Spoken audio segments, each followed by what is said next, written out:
Hello friends, कैसे हैं आप लोग। उम्मीद है फिट हैं, लाइफ एंजॉय कर रहे हैं। फ्रेंड्स, आज डिटेल से वीडियो शेयर करेंगे बरमूदा ग्रास के अबाउट। और आज हम इसको सीड से ग्रो करने जा रहे हैं। इसको फाइन डाका भी कहते हैं, इसको चाइना ग्रास भी कहते हैं, इसको सियालकोटी ग्रास भी कहते हैं। और ये फिज़िकली थोड़ा सा सॉफ्ट होता है। बहुत सारी वैरायटीज़ हैं ग्रास की, जिसमें अमेरिकन है, कोरियन है। लेकिन जो कोरियन होता है वो बहुत ज़्यादा हार्ड होता है। अगर आप लान के ऊपर, ग्रास के ऊपर नंगे पाँव फिरें तो आपको वो थोड़ा सा चुभन वाला फील करवाता है। इसके सीड्स वही होते हैं जो इसके प्लांट से हार्वेस्ट किए जाते हैं, कलेक्ट किए जाते हैं। अगर आप ग्रास को बिल्कुल भी कट नहीं करते हैं, उसको बिल्कुल भी प्रूनर नहीं करते, मतलब मशीन नहीं लगाते, तो वो बहुत ज़्यादा वाइल्ड ग्रो होगा। उसके ऊपर थोड़े थोड़े से बुच्चे से आएंगे जिसको फ्लावर्स कहते हैं, और वो सारे के सारे सीड्स में कन्वर्ट हो जाएंगे। अब ये 1 साल पुराना पैकेट है जो हमने अमेज़ॉन से लिया था। और अगर आप एक मरला के लिए लान ग्रो करना चाह रहे हैं, ग्रास को ग्रो करना चाह रहे हैं, तो आपको कम से कम 100 ग्राम का पैकेट होगा। और जो अच्छी क्वालिटी का होता है वो नॉर्मली आपको 300 रुपीज़ का ईज़िली मिल जाता है। अब हम इसका दोबारा से एक्सपेरिमेंट करने जा रहे हैं। इसको हम गमले में ग्रो करेंगे, और गमले के अंदर हमने बहुत ही सॉफ्ट सी मिट्टी ली है जिसको आप वेल ड्रेन्ड सॉइल कहते हैं। इसके अंदर हमने 1% भी फर्टिलाइज़र नहीं यूज़ किया, बिल्कुल सॉफ्ट सी मिट्टी है। और जितने भी इसके सीड्स होते हैं आपने इसको डायरेक्ट स्प्रिंकल करना होता है। ऐसा कभी भी पॉसिबल नहीं है कि आप एक एक सीड को लगाएं।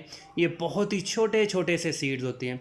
कुछ इस तरह से हम सीड्स स्प्रिंकल करके एक सीड्स की लेयर बना लेंगे। उसके बाद आपने बिल्कुल सॉफ्ट सी मिट्टी से ही इसके सीड्स को कवर करना है। अगर आप चाहें तो कोकोपीट भी यूज़ कर सकते हैं, लेकिन कोकोपीट के बहुत सारे इश्यूज़ आते हैं।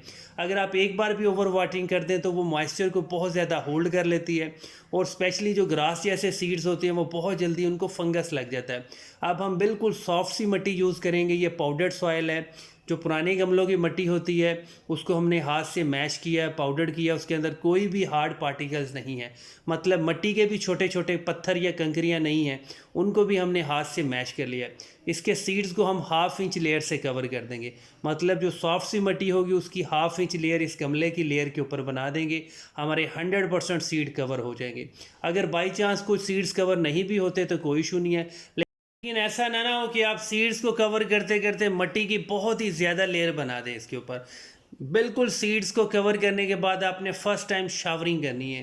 कभी भी ग्रास के सीड लगाने के बाद डायरेक्ट पानी फ्लड नहीं किया जाता।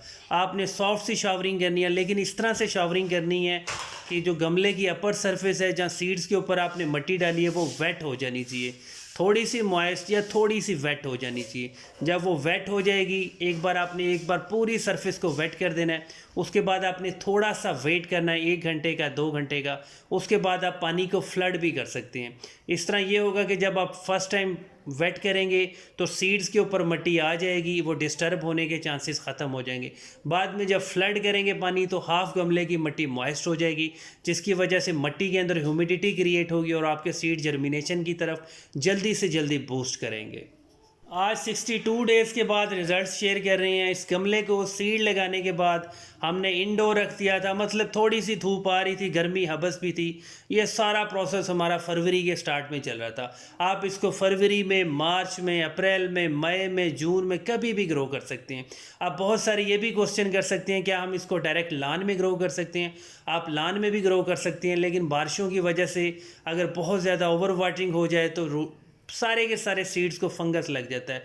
अब अगर आपके पास मौसम क्लियर है तो लान में 3-4 पोर्शन बनाने, सीड्स को स्प्रिंकल करें, इसी तरह मिट्टी से कवर करें, और डेली बेसिस पे आपने शावरिंग करनी है। जब तक आपके ग्रास के सीड जर्मिनेट नहीं हो जाते आपने डेली बेसिस पे इसको लाजमी शावरिंग करनी है। मतलब अगर दिन में 2 बार या 10 बार भी पानी देना पड़े तो आपने लाजमी शावरिंग करनी है। लेकिन लान की जो ग्रास के जो सीड्स हैं उसके ऊपर जो मिट्टी डाली है आपने, वो मॉइस्ट रहनी चाहिए। लान को, ग्रास को जितना ज़्यादा आप प्रून करेंगे, जितना ज़्यादा आप कट करेंगे, ये उतना ज़्यादा वाइल्ड ग्रो होगा। अब इस गमले की सेकंड अपडेट तब शेयर करेंगे जब हम इसकी ये प्रूनिंग जब कर चुके होंगे। उसके बाद जब इसके अंदर से बहुत ज़्यादा वाइल्ड ग्रोथ होगी, नई नई शूट्स निकलेगी, वो भी आपसे रिजल्ट शेयर करेंगे। इस तरह हम छोटे सीज़र से, क्योंकि गमले के अंदर यहाँ पे हम लान कटर मशीन तो यूज़ कर नहीं सकते, यहाँ पे हम सीज़र यूज़ करेंगे। इसको एक दफ़ा हम अच्छे से प्रून कर देंगे। और ये जो कट करने के बाद जो ऊपर वाली जो दुम्मे सी हैं, इसको आप ज़ाया मत किया करें, इसको वेस्ट मत किया करें। इसको गमले में ही रहने दिए, थोड़े दिनों के बाद ड्राई हो जाएगी और ये भी कम कंपोस्ट बन जाएगी, मतलब फ्री का फर्टिलाइज़र बन जाएगा। ये गमला मीडियम साइज़ का था, ज़बरदस्त है। और जो ग्रास के सीड्स होते हैं इनकी बहुत ज़्यादा रूट्स नहीं होती हैं। अब इनकी जो रूट्स होंगी वो मैक्सिमम 1/2 इंच होगी। कोशिश किया करें कि जब भी आप गमले में, जब भी आप ग्रास की क्यारियाँ बनाएं या जब भी आप इसकी पनीरी बनाएं, तो आप फुट बाय फुट की बड़ी बड़ी क्यारियाँ ले सकते हैं। जो मकैनिक की शॉप पे जो जिसके अंदर वो टूल वगैरह रखते हैं, वो बड़ी बड़ी सी ट्रे होती हैं, वो सस्ती मिल जाती है। उसके अंदर ये सारा प्रोसेस करें। जब सीड्स ग्रो हो जाएं तो वो क्यारियों के अंदर से ही निकाल के अपने लान के अंदर फिट भी कर सकते हैं। मतलब जो नर्सरी से आपको फुट बाय फुट का पैच मिलता है ग्रास का, वो आप घर पे भी बना सकते हैं। ये बहुत ज़बरदस्त ग्रास है, बहुत ज़्यादा सॉफ्ट होता है। बच्चों के स्पेशली खेलने के लिए, या क्रिकेट हो या हॉकी हो, वहाँ पे प्लेग्राउंड में भी ये बहुत ज़्यादा सूट करता है।